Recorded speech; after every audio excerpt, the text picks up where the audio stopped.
شداد بن اوس والصنابحي انهما دخلا رجل مريض يعبدانه فقال له كيف اصبحت؟ قال اصبحت بنعمة. قال شداد ابشر بكفارات السيئات وحط الخطايا فاني سمعت رسول الله صلى الله عليه وسلم يقول ان الله عز وجل يقول اذا انا ابتليت عبدا من عبادي مؤمنا فحمدني على ما ابتليته فانه يقوم من موضعه ذلك كيوم ولدته امه من الخطايا ويقول رب تبارك وتعالى انا قيدت عبدي وابتليته فاجروا له ما كنت تجرون له وهو صحیح رواه احمد۔ حضرت شداد ابن اوس اور صنابحی، جن کا اصل نام عبداللہ ہے، سے روایت ہے کہ وہ دونوں ایک مریض کی بیمار پرسی کے لیے گئے۔ انہوں نے اس سے کہا کہ تم نے صبح کیسے کی، رات کیسی گزری، طبیعت کیسی رہی ہے، بیمار تھے، مرض میں تھے؟ تو وہ بولے اللہ تعالیٰ کی نعمت میں صبح کی۔ کہنا اللہ کا لاکھ لاکھ شکر ہے، اس مالک نے بڑا کرم کیا، بڑی خیریت کے ساتھ رات گزری۔ تو شداد نے فرمایا گناہوں کے مٹنے اور خطاؤں کے جھڑنے کی خوشخبری لو۔ میں نے رسول اللہ صلی اللہ علیہ وسلم کو فرماتے ہوئے سنا کہ اللہ تعالیٰ فرماتا ہے جب میں اپنے بندوں میں سے کسی مومن بندے کو مبتلا کر دوں، یعنی پریشانی میں، تکلیف میں، بیماری میں، اور وہ اس مبتلا کرنے پر میری حمد کرے، یعنی وہ اللہ کا شکر ادا کرے، اللہ کا شکر ہے جی بڑا احسان، تو وہ اپنے اس بستر سے گناہوں سے یوں پاک اٹھے گا جیسے آج اسے ماں نے جنا۔ اللہ تبارک و تعالیٰ فرمائے گا کہ میں نے اپنے بندے کو قید کیا تھا، مبتلا کیا، تو اس کے لیے وہ ثواب جاری کرو جو تم اس کی تندرستی میں جاری کرتے تھے۔ اس حدیث پاک کے اندر سب سے پہلی بات تو اللہ وحدہ لا شریک نے ہر اس مریض کے لیے خوشخبری دے دی ہے جو اپنی مرض میں اللہ تعالیٰ کا شکر ادا کرتے ہیں۔ بیمار بھی ہے لیکن پھر بھی عبادات کر رہا ہے، اللہ کا شکر، اللہ کا احسان ہے جی، اللہ کا احسان ہے۔ دو صحابی آئے، انہوں نے کہا کہ ہم نے حضور سے یہ بات سنی تھی جو بیماری کے اندر بھی اللہ کا شکر ادا کرے، اللہ تیرا شکر، تیرا احسان ہے، تیرا کرم ہے۔ تو حضور فرماتے ہیں اللہ تعالیٰ اس کے گناہوں کو مٹا دیتا ہے، اور وہ بستر سے جب اٹھتا ہے تو اللہ تعالیٰ اس بندے کو اس کے گناہوں سے پاک اٹھاتا ہے، جس طرح بھی ماں کے پیٹ سے جنا۔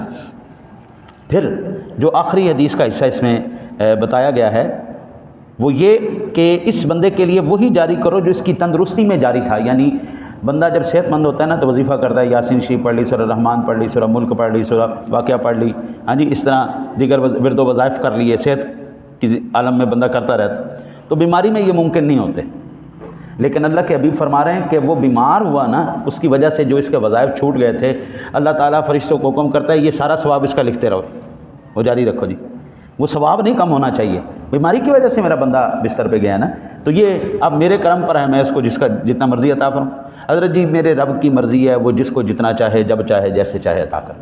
پہلی امتوں کو ایک ایک گنا ثواب دیتا رہا، ہمیں 10 گنا دیتا ہے، اور پھر فرمایا کہ سب سے کم درجہ ہے ثواب دینے کا، اور جب میں اس کا اجر بڑھاؤں گا تو 70 گنا کر دوں گا۔ یعنی ہم باجماعت نماز پڑھتے ہیں تو کتنے درجے اوپر چلی جاتی ہے، پھر جب ہم کعبے میں جا کے نماز پڑھتے ہیں تو کتنے درجے اوپر چلی جاتی ہے، جامع مسجد میں پڑھتے ہیں تو کہاں تک چلی جاتی ہے، مدینہ شریف میں پڑھتے ہیں تو کہاں تک چلی جاتی ہے۔ یہی پہ جو نیکی ایک دفعہ کی ہوتی ہے، بیت اللہ میں جا کے 1 لاکھ کا ثواب ملتا ہے، ہاں جی، مدینہ منورہ میں 2 لاکھ کا ثواب ملتا ہے، ہاں جی۔ عام روٹین میں کہتے ہیں 50,000 کا، میں کہتا ہوں نہیں، میرا رب بڑا سونا ہے، میرے مصطفیٰ نے کہا تھا یا اللہ جتنی برکت تو نے ہمیں کعبے میں دی تھی نا، مکے میں دی تھی، اس سے 2 گنا برکت یہاں ہونی چاہیے، ہاں جی۔ حضور نے مانگ کے وہاں پہ 2 گنا برکت لی ہے، تو صرف برکت پھلوں میں نہیں آئی، کھانے پینے میں نہیں آئی، ثواب میں بھی 2 گنا برکت آئی ہے، تو وہاں پہ 2 لاکھ نیکیوں کا آپ کو ثواب عطا کیا جاتا ہے، ہاں جی۔ پھر اللہ وحدہ لا شریک کے جو نیک بندے ہوتے ہیں نا جی، وہ ہمیشہ مصیبتوں میں، بلاؤں میں رہنا پسند کرتے ہیں بنسبت گناہوں میں مبتلا ہونے کے، پریشانی میں، تکلیف۔ جیسے حضرت سیدنا یوسف علیہ نبی علیہ الصلوۃ والسلام کا قرآن پاک کے اندر ذکر ہے، جب زلیخا نے ان کو گناہ کی طرف بلانا چاہا تو کیا کہا، قال رب السجن احب الی، یا اللہ میں قید میں زیادہ رہنا پسند کرتا ہوں بنسبت اس کے کہ میں گناہ کروں۔ گناہوں کی نسبت وہ مصیبتوں میں، پریشانیوں میں مبتلا رہنا، کیونکہ ان کو پتہ ہے یہ رب تعالیٰ کی طرف سے بھیجی ہوئی ہے، جو بھی پریشانی، تکلیف، دکھ ہے میرے رب کی طرف سے۔ ایک تو بات یہ ہے۔ دوسری، بیماری موت کا پیغام لاتی ہے جی، کہ ایک اللہ کے نبی تھے، میرے ذہن میں ان کا نام جو ہے وہ ذرا آگے پیچھے ہوا، غالباً حضرت داؤد علیہ السلام، غالباً انہوں نے ملک الموت سے کہا کہ جب آپ آئیں نا میرے پاس، موت کے وقت میری روح قبض کرنے کے لیے، تو آپ ایسا کیجئے گا، مجھے پہلے بتا دینا تاکہ میں تیاری کر لوں۔ تو آگے جناب کچھ عرصے کے بعد چلیں حضور، تو ناراض ہو گئے اللہ کے نبی، میں نے آپ سے کہا نہیں تھا، مجھے پہلے پیغام دے دینا کہ میں آ رہا ہوں۔ کہنے لگا حضور میں نے تو بڑے پیغام بھیجے تھے، لیکن آپ نے توجہ نہیں فرمائی، یہ جو بال سفید ہو گئے تھے حضور پہلے پیغام تھا، جب آپ کی نظر کمزور ہو گئی تھی، جب آپ بوڑھے ہو گئے تھے حضور، جب بیمار ہو گئے تھے، یہ سارے میں نے پیغام ہی بھیجے تھے حضور، یہ پیغام ہی تھے کہ جناب اب بس آگے چلنے کی باری۔ حضرت سیدنا عمر فاروق اعظم رضی اللہ تعالیٰ عنہ کی ذات گرامی تشریف فرما، تو ایک بندے نے ان سے کہا کہ اے عمر اللہ سے ڈر، مرنا بھی ہے۔ عمر فاروق اعظم رضی اللہ تعالیٰ عنہ نے اس بندے کو مقرر کر لیا، تو نے روز مجھے موت سے ڈرانا ہے کہ مرنا ہے، ذرا دھیان کر۔ بندہ کرتا رہا، کچھ عرصے کے بعد حضرت عمر فاروق اعظم نے کہا کہ بس اب تیری ضرورت نہیں۔ انہوں نے کہا حضرت میری سے کوئی کوتاہی ہوگی، میں صحیح ڈیوٹی نہیں کر سکا۔ نہیں کوتاہی نہیں ہوئی، اب میری داڑھی میں سفید بال آ گئے، اب مجھے یہ روز یاد کرواتے رہیں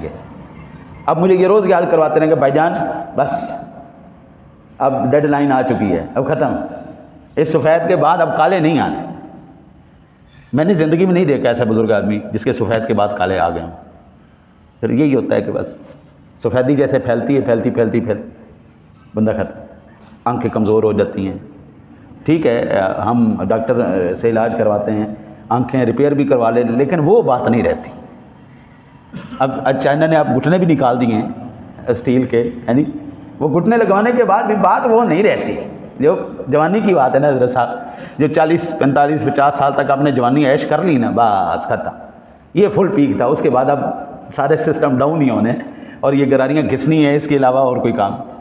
تو میں کہتا ہوں کہ کتنا بڑا احسان نہیں اللہ تعالیٰ کا ہم پر، کہ اس مالک نے اتنا احسان کر دیا ہے کہ بھائی جان کہ وہ ہمیں بیماریوں پر بھی ثواب دے رہا ہے، گناہوں سے ہماری چھٹکارا دے رہا ہے۔ دعا کرتے ہیں اللہ تعالیٰ آپ کو مجھے عمل کی توفیق عطا فرمائے۔ اللہم صلی علی سیدنا و مولانا محمد۔